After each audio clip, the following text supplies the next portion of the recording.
No one can keep a secret forever. Secrets can be devastating. You combine secrets with someone who refuses to live by social norms. It's disaster. Bill and Kathleen Lipscomb are an attractive, successful couple. They have the kind of life it's easy to admire. They were just good, ordinary people that worked hard and were proud of what they did. But they both hold dark secrets that could ruin many lives. You really can't trust anyone, even people that you've known, that you feel like you know intimately. Some people will do anything to keep the truth from coming out. Information was out there that, if ever exposed, would have been damaging to many people's reputations and/or careers. Every time they went to church, God was saying, confess. Confess your secret. Eventually, every dirty little secret will be revealed.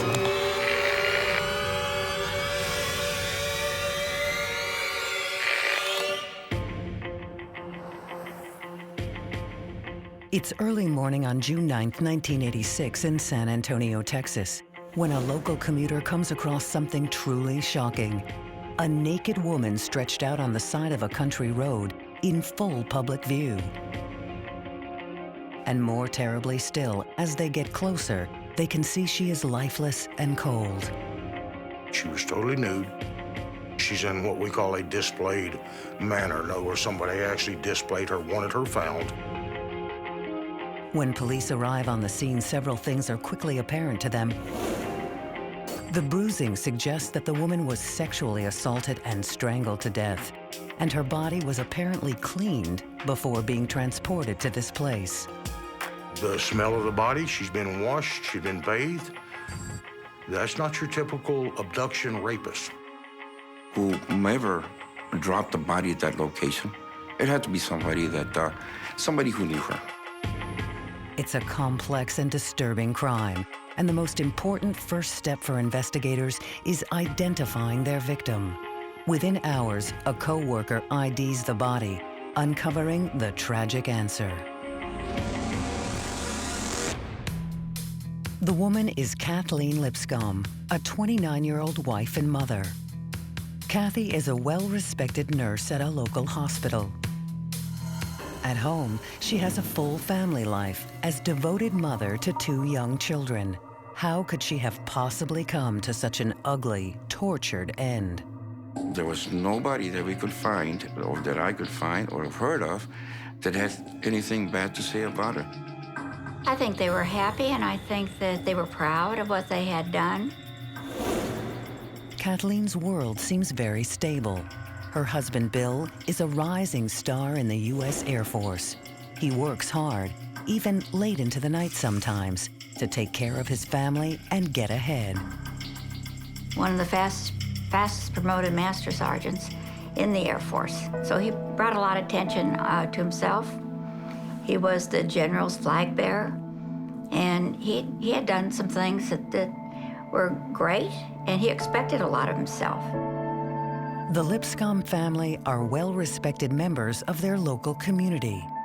Kathleen and Bill's family, with their 2 children, would have seemed to be very normal if they lived down the street from you, him being a career Air Force and her being a nurse, and the 2 parents, 2 children. What, you're gonna take them? Is that what you're gonna do? But with all that Bill and Kathleen have going for them in public, behind closed doors, the marriage is in serious trouble. Is that supposed to be some kind of threat? Over time, their relationship has devolved into one long, ongoing argument. Bill could be overbearing and resented Kathleen's independence. You're still my wife. I have not signed any I papers. am so sick of this marriage. Okay, no. And Bill and Kathleen have finally decided that their problems are too big to overcome. They're headed towards a divorce, but still fighting about it every step along the way. No, I'm not signing papers until I know what's going on with the kids. You know how I feel about the kids. The constant conflict is just one symptom of Bill and Kathy's failing marriage.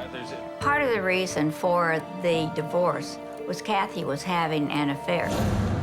She was a nurse. She was having an affair with one of the doctors at the hospital.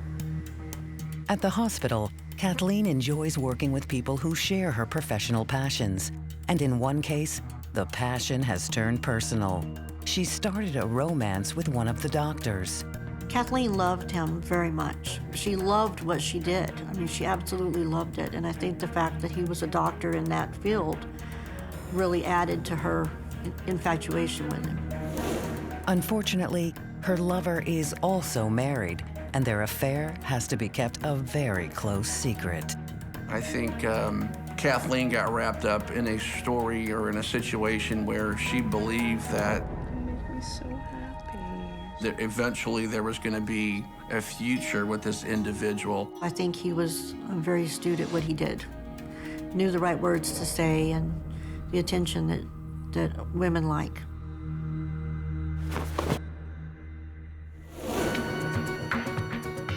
As police learn more about Kathleen's life, they begin to focus on the two men who were closest to her as suspects in her murder: a scorned husband and the married man she's having an affair with. They bring Kathy's husband, Bill, in for questioning first. He tells police that he knows the doctor, but acts totally shocked when they suggest that Kathy and he were having an affair. Bill also gives a detailed statement of his whereabouts on the night of the crime. He was with his children. You know, these other people could verify his whereabouts. There was nothing that directly had tied Bill to the crime or Kathleen's death. Even though there was a lot of unhappiness in their marriage, Bill Lipscomb has a clear alibi for the night of Kathleen's murder, and detectives shift their attention away from him as a suspect. Police turn their focus to Kathy's lover.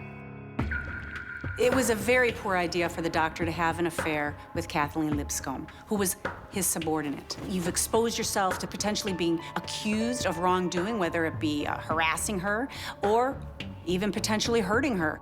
Because this was a workplace romance, there were very high stakes for the doctor if their secret were to come out.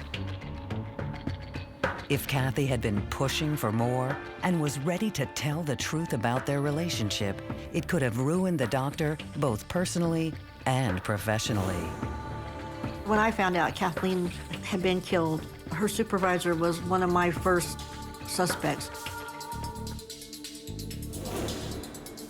He had everything to lose, his career, his family, I mean, everything. And he was living a lie. When the doctor is brought in for questioning, he quickly admits he saw Kathleen soon before she died. He won't say where. In fact, he won't give detectives any other information. And police find it suspicious that the doctor does not proclaim his innocence or offer any assistance at all in solving his lover's murder. He would not utter a word. He immediately called his lawyer and sat there for 30 to 45 minutes waiting for that lawyer to come. He knew not to say anything. Investigators are human beings, and even though each and every one of us have a constitutional right to remain silent and to exercise our right to counsel during an interrogation, it raises their suspicions, in fact, because common sense says if you love someone, you want to help get this crime solved, if you are in fact innocent. Police determined that the doctor was the last person seen with Kathleen. They were together during rounds at the hospital. And in addition to strangulation marks, an examination of Kathleen's body shows evidence of recent sexual activity. Could they have met after rounds for work of a more intimate nature? When the medical examiner investigated, he found that there was sperm in her that had been 24 hours old. Bill had had a vasectomy, and so he didn't contribute to any of that. But the investigation hits a setback. The semen sample taken from Kathleen's body is contaminated, making it impossible to match DNA with anyone who may have had sexual contact with her in the final hours of her life. Police are left with their suspicions, but no clear evidence. We know that this doctor had information. The investigators can't assume that he's being completely forthcoming. And in fact, they had a lot of reason to believe that he wasn't being forthcoming. Kathleen had found out that she was being played. He would have tried to silence her. Coming up, Kathleen Lipscomb's lover and boss, a married doctor, could have lost everything if their affair came out.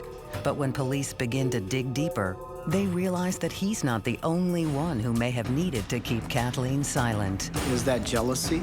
Is it rage? Yes.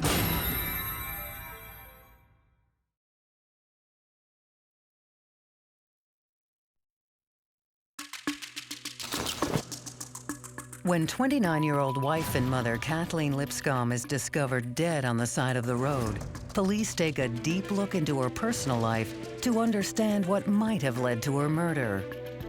Her estranged husband has provided a strong alibi, but her boss, a doctor with whom she's been having a secret affair, won't speak to investigators. We came to find out through the investigation that he was having an affair. And this, of course, creates a huge problem for the individual. That is one reason that could enable him to make the decision that I better get an attorney before this gets uglier than what it is now. Detectives learn that in her mind, Kathleen wasn't simply dating her boss. She wanted the doctor to leave his marriage and for them to begin a new life together. But the doctor may not have seen the relationship the same way. My initial thought was that if Kathleen had found out that she was being played, that she would have been angry with him and he possibly would have tried to silence her. This doctor lived a prestigious life. He had a established career, a wife, and on face value, he has a lot to lose. And this could not only destroy his career, it could destroy his reputation, which he valued greatly. He didn't want to be known as the Don Juan that he actually was. What effect would that have on his career? And the doctor isn't the only one who would have suffered in public if his affair had come out. There's the doctor's wife, who would have had a strong motive for keeping Kathleen Lipscomb's affair with her husband quiet. She had a lot to lose, too. Not only her husband, but her lifestyle and her position in the community. And that's what she was trying to avoid. That's why she was a suspect. In the case of a jealous wife that may be losing her husband to another woman, you always have the, you're losing your spouse, you're potentially losing your family, your income, in your estate, in your children, a lot to lose. Is that jealousy? Is it rage? Yes, there are situations where the wife of the doctor could have been motivated to want to get rid of Kathleen, if only to hide the fact that her marriage was falling apart, or that her marriage was not the public marriage that people saw it to be. The deputies now have two people, the doctor and his wife, who could have wanted Kathleen Lipscomb dead. But police don't have any physical evidence that can tie either one of them to the crime. Desperate to make some progress in solving Kathleen's murder, investigators keep searching for other potential leads. In the early part of investigation, really everyone who has any kind of contact with her is a suspect. Then, out of the blue, one of Kathleen Lipscomb's neighbors gets a terrifying call that opens up a completely new line of investigation. A mysterious man's voice on the phone says simply, "You're next." You're next. Knowing about Kathleen's violent death, the neighbor immediately alerts the authorities. I mean, she was raped and strangled. And then, one of her very good friends, a couple of days later, get a call that you're next. So you did wonder, who is it? I mean, is this just some weirdo off the street that is picking women at random? And, I mean, who could have done this? And why? If Kathleen wasn't the only one being targeted, was there some connection she had to other local women? Something the police didn't know about yet. this wouldn't lead the investigation to think, maybe this is someone who has a vendetta against this community, these people, the women that live on this block. They are going to look at this and say, wow, maybe we're just barking up the wrong tree. At the same time, police and family members look for anything else in Kathleen's world that might have put her in contact with danger. We go deep. We have to go deep into the victim's background. And indeed, a short time after the crime, Kathleen's co-workers approach law enforcement and suggest a new person of interest. Almost immediately after her death, a day or two after, this male nurse disappeared. He worked in the same division at the Health Science Center as Kathleen, but however, all of a sudden, he's gone. Nobody knows his whereabouts. Co-workers found that very peculiar, very odd, and so did we. Co-workers describe him as being not particularly reliable, maybe can't hold a job for very long. He has some shady aspects to his personality. Kathleen's co-workers tell police that they've never trusted this male nurse. They know that he had contact with Kathleen at the hospital, and after her death, they have a terrible feeling that he could be involved. If you have committed a crime, you've killed somebody, the first thing you want to do is get out of Dodge. Police are intent on tracking down every possible suspect, but a search of the missing male nurse's apartment yields no further evidence that could link him to the crime, and they turn up no other leads as to his whereabouts. A week after Kathleen's death, investigators are back to square one. For all their suspects, the doctor, his wife, the mystery caller, and the male nurse, they can't tie anyone to Kathy's murder. The sheriff's office looked at anybody who could be involved and just assumed that this would be a murder that would never be solved. Police have too many leads that are adding up to nothing, and they're no closer to finding Kathy Lipscomb's killer. Coming up, in a crime with very little evidence, a new eyewitness account will push the investigation in a surprising new direction. Could Kathleen Lipscomb have had yet another secret love? One that would shock anyone who knew this wife and mother. Of course, the police would want to identify her, seek her out, question her.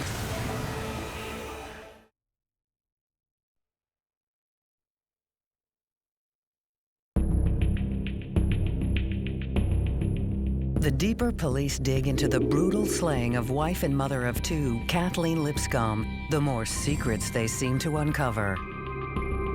Kathy had a troubled marriage, and she was hiding an affair with her boss. After her murder, a neighbor received a threatening call from a strange man, and one of the male nurses at Kathy's work has gone suspiciously missing. A lot of information was out there that was circling that, if ever exposed, would have been damaging to many people's reputations and/or careers. But detectives have run down all of their leads and hit a dead end. Until someone who lives near the Lipscombs comes to police with a strange story to tell. One of Kathleen's neighbors explains that he's seen her associating with an unidentified woman in what appears to be an intimate way. A gentleman that lived near my sister came forward with a story that he saw two women. It was suggested that possibly a lesbian had come to my sister's house as a liaison kind of thing. Is it possible that Kathleen had a relationship with this woman? Is it possible that this woman killed Kathleen, or that this woman would have information about the murder? Of course, the police would want to identify her, seek her out, question her. Investigators start to consider a theory that's wildly different than anything they'd imagined before.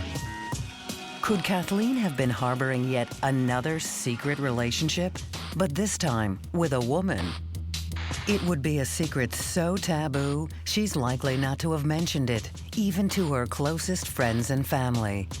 Kathleen's husband, Bill, suggests it could be possible. Bill had told me after Kathleen's death that while he and my sister were still together, that their sex life had just diminished. He had told the investigators that he had thought Kathleen had become a lesbian. Law enforcement did look at the possibility that my sister was involved with a woman. The neighbor tells police that the woman he saw Kathleen with was a redhead. And this detail has more weight than he could possibly imagine, because several red hairs were one of the few pieces of physical evidence found with Kathleen's body.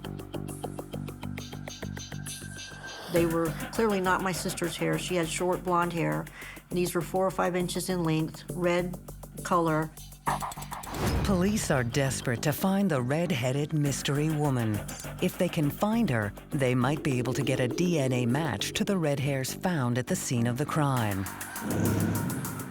Detectives begin interviewing family and friends to see if they know who this secret lover might be.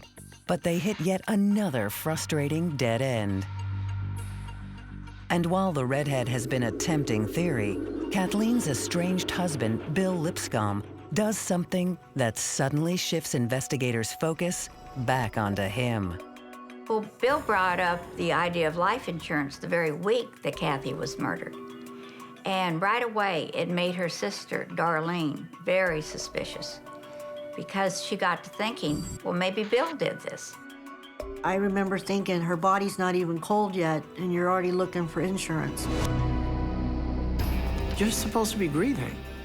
You know, a person who's grieving the loss of a loved one isn't concerned with the money they're about to gain as a result of their loved one being killed. I mean, there's a contradiction there. Because Kathleen died while she and Bill were still legally married, he stood to gain $315,000 from her death. The family had a gut feeling he did it. And there was not enough here to convince the DA to do anything other than not investigate. There really was no physical evidence against Bill. Bill's alibi, that he was with his children on the night of the murder, has been strong enough to keep him from being seriously considered as a suspect up to this point.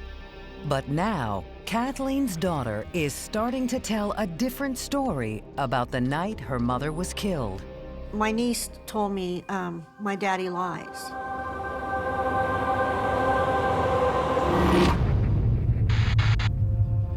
She said, well, he wasn't where he said he was the night my mommy died.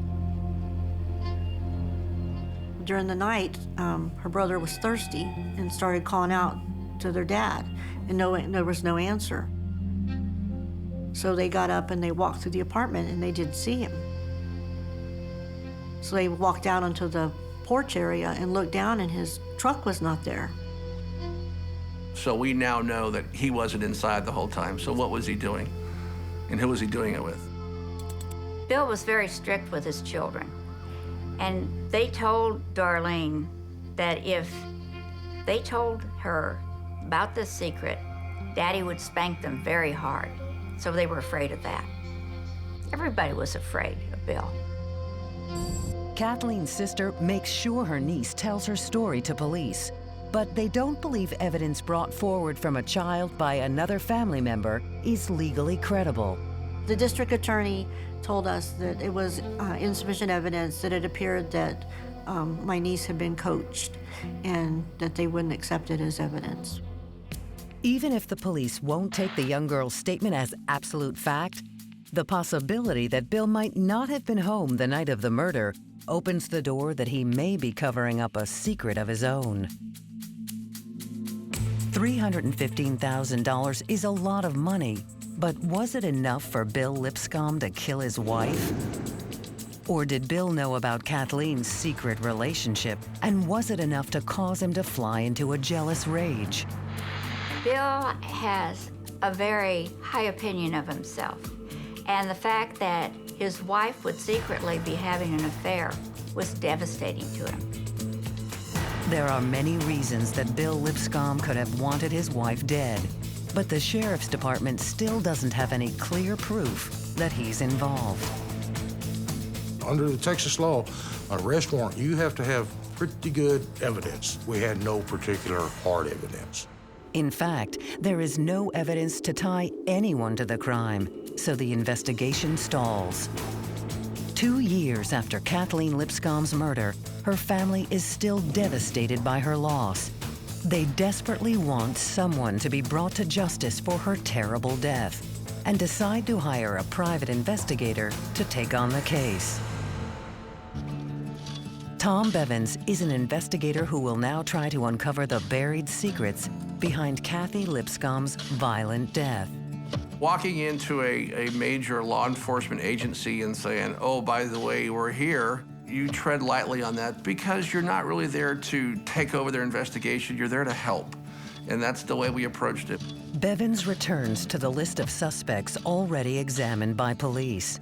He's hoping to uncover a lead or a piece of evidence that was somehow passed over by the sheriff's department. It was wide open. It was, everybody was potentially a suspect at that time. Bevins looks at the doctor and his wife. Although they both had a strong motive, there is no evidence linking them to the crime. The suspicious male nurse is finally tracked down, but has an alibi for the time of the murder. Yes, it took a while to find him because when he left, he did not notify anybody, I'm going to be moving out of town. The eyewitness who swore that he saw Kathleen with her red-headed lesbian lover now fully recants his story. Police even speculate that the red hairs found on Kathleen's body may have been placed there to deliberately mislead them. And finally, the mysterious caller who terrified Kathleen's neighbor has never been heard from again. You're next. Nothing ever came of it. I mean, I don't think there were any further threats or anything, but I think that was another step to throw off the investigators. With all other suspects falling away, Bevins turns back to re-examine Bill Lipscomb. He and Kathleen were already headed towards a divorce. But what secret could Bill have that would make him desperate enough to end her life entirely? Coming up. There were other people involved. So the secret was more than just his secret. It was others.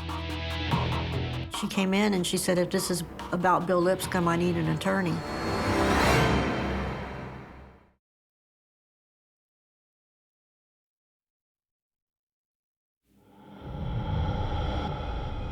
Bill Lipscomb has had a solid alibi for the night his estranged wife Kathleen was killed. He was with their children. But now his daughter says that her father was missing in the middle of the night. It's troubling, but it's still just the word of a young child. Kathleen's family has hired private investigators to try and answer the question police have so far been unable to. Who killed Kathy Lipscomb, and why? Tom Bevins, a new PI on the case, starts to look through Kathleen's belongings. The same items the police had examined more than 2 years earlier. There was a small, call it a 4x4 little paper date book, and I just started flipping through it. And I'm just looking for anything. And all of a sudden, I see a name, and it says, Teresa attended one of Bill's softball games. And I'm like, okay, that's a name I had never seen, never heard. It's a small detail, one that could have easily been passed over. But the answer to who this woman is will just be the first of Bill Lipscomb's secrets to come out. When Tom called, he asked me who she was.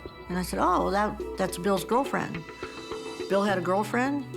Yeah, we didn't know that was instrumental. And so he said, well, I need to talk to her. That was our smoking gun. During the initial investigation, Bill had never mentioned having a girlfriend.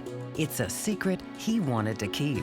And although Kathleen's sister originally mentioned Teresa's name to the deputies, she didn't press them to find her. In fact, police had missed any mention of her in Kathleen's date book. But the importance of Bill's affair is finally uncovered by Bevins. It did not surprise me that Bill had a girlfriend. Bill was very handsome. He could be very charming.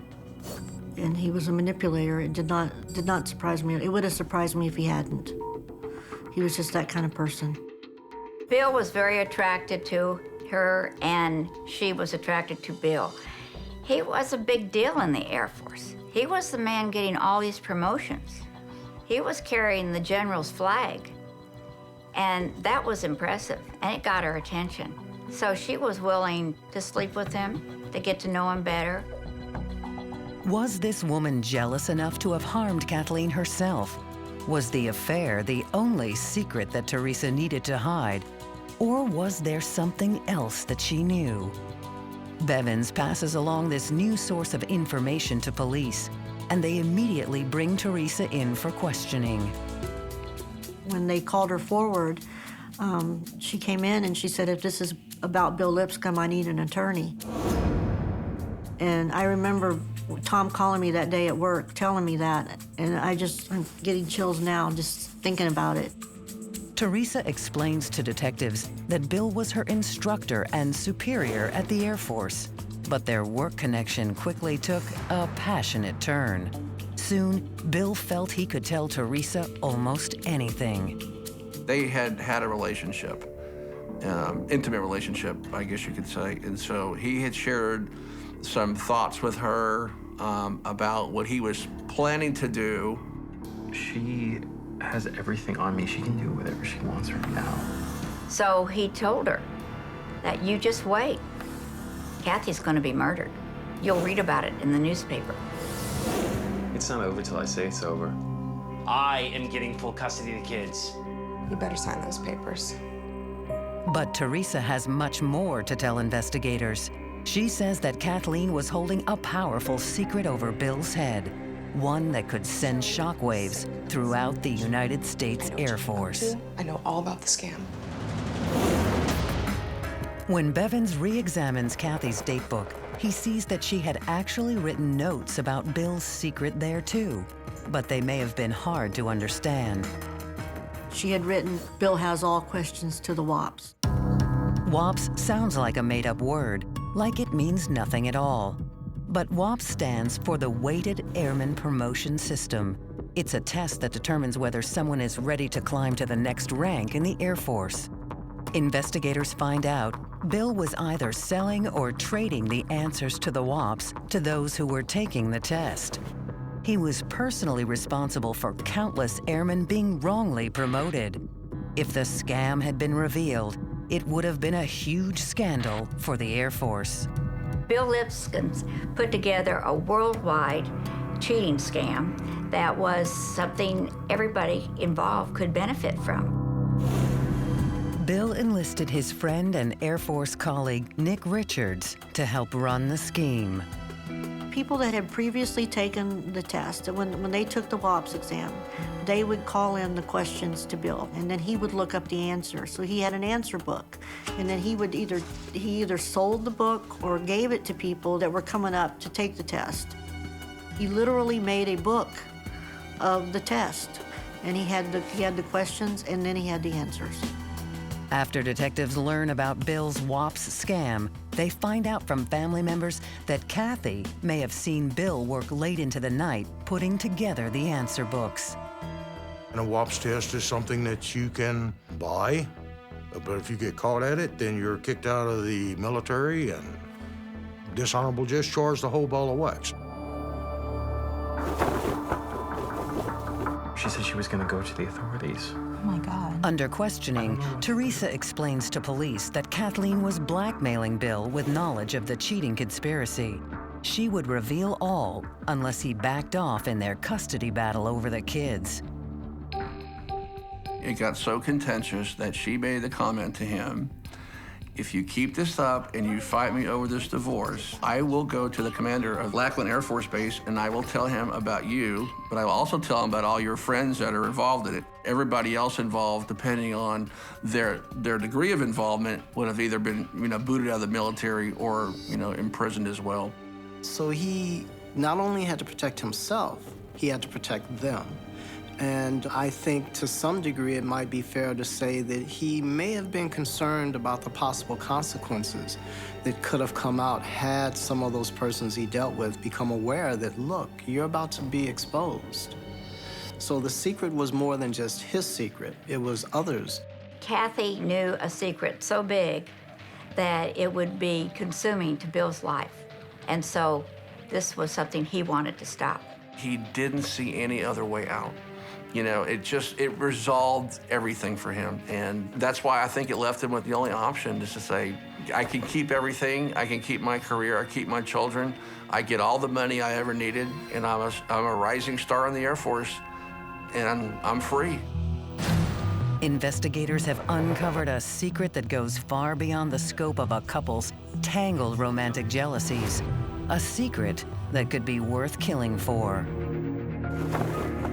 Coming up, police can't prove Bill Lipscomb was responsible for the death of his wife, but they have a plan to trap Bill into confessing to his biggest secret of all. Do you remember what we did, what you did to her?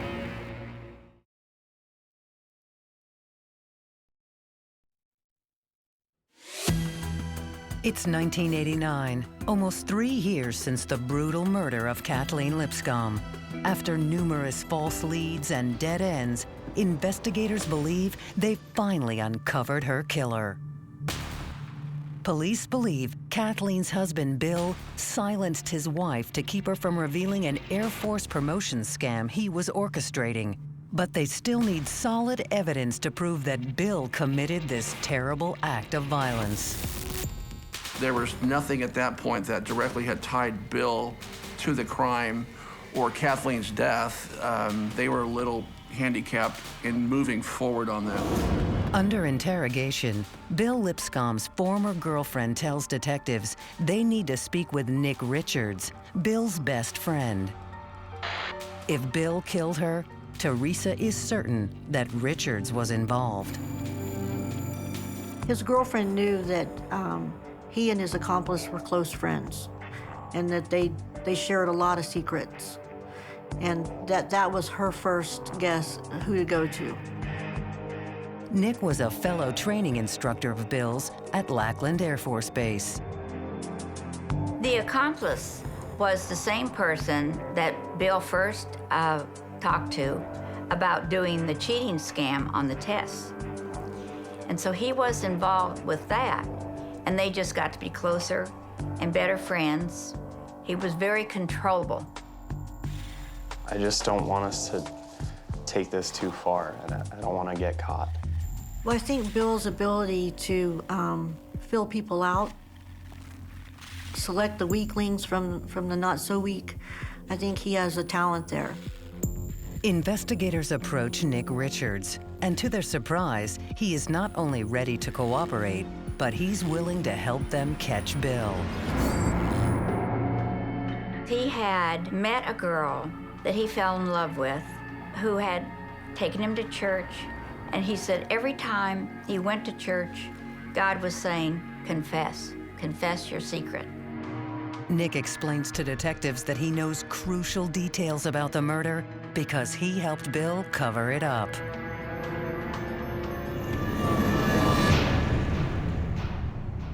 Bill covered his tracks when he planned this murder. He made sure that he had an alibi. He insisted that his friend pick up the children and take them out to McDonald's that night so he would be home. And when the children were asked, they could say, "Oh, Daddy's been here all evening."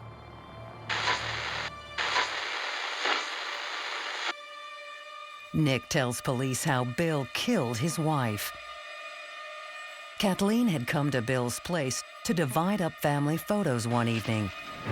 And when her back is turned, Bill attacks her and strangles her to death. He had coaxial cables that were nearby, and they were in front of the TV, and he just had to shut her up. Now to find herself, you know, completely under the control of this beast who's got a cord wrapped around her neck and snuffing the life out of her. I think about what it would take for another human being to do that to someone. When Richards returns with the children, Bill has already hid Kathleen's body in a cedar chest. Nick's story fits with all the evidence that investigators have, down to the fact that Kathleen's legs were crossed when her body was discovered. They now know they were crossed from being stuffed into the cedar chest. Bill Lipscomb's secrets are finally coming out, but police need more than just 2 potential witnesses who failed to come forward with what they knew about the crime. Detectives tell Nick Richards that if he wants any kind of immunity for his involvement in the crime, he must wear a wire and get Bill Lipscomb to confess to the murder. So Nick arranges a meeting with a reluctant Bill. Bill, I really need to talk to you about something. We need to discuss what happened. What are you talking about, Nick? He did not know his friend was wearing a wire. Still, he was clever enough not to say he killed her. That was a long time ago, and I don't remember what happened. And this actually amazed the detectives because they couldn't imagine how he could keep this up for 3 years, insisting that his hands had not murdered Kathleen. Well, you remember what we did? What you did to her? Nick isn't able to get Bill to admit to the murder wearing a wire, but he gives investigators the next best thing: a piece of concrete physical evidence. Amazingly, Nick kept the cedar chest that Kathleen's lifeless body was placed in after she was killed. Well, I still have the chest. The accomplice says, I still have the cedar chest. He kept it because it was such a nice piece of furniture. And Bill tells him to get rid of it. He provided everything that we'd always suspected and never knew, plus he had the physical evidence that we'd always been looking for. And that was the final piece before investigators moved in to arrest Bill. All the secrets that were going on in this story just kind of fell down on each other in the end, because Kathy's secret affair with the doctor, Bill's secret testing scam, and he was also secretly having an affair. All this came to a head finally. With all of his secrets finally out in the open and damning evidence that ties him to the crime, Bill Lipscomb finally pleads guilty to the murder of his wife. He's a calculating type person, so he weighed the odds of him winning the trial, coming away with a not guilty verdict, and he pled guilty. Bill is sentenced to life in prison. A pretrial agreement reduces the term to 60 years. After 3 long years of dead-end leads and evasion, Bill Lipscomb is finally going to pay for the violent murder of his wife, Kathleen, who was killed to keep his dirty little secret safe. That was the one thing that would give her leverage in the divorce, and she knew it. And so she used that, and unfortunately, that cost her her life. Secrets can be devastating. You combine secrets with someone who refuses to live by social norms. You combine that with these grave, devastating secrets. It's disaster. It results in murder. And that's exactly what happened with Bill Lipscomb. It makes you realize that you really can't trust anyone, even people that you've known, that you feel like you know intimately. People are always capable of being unbelievable.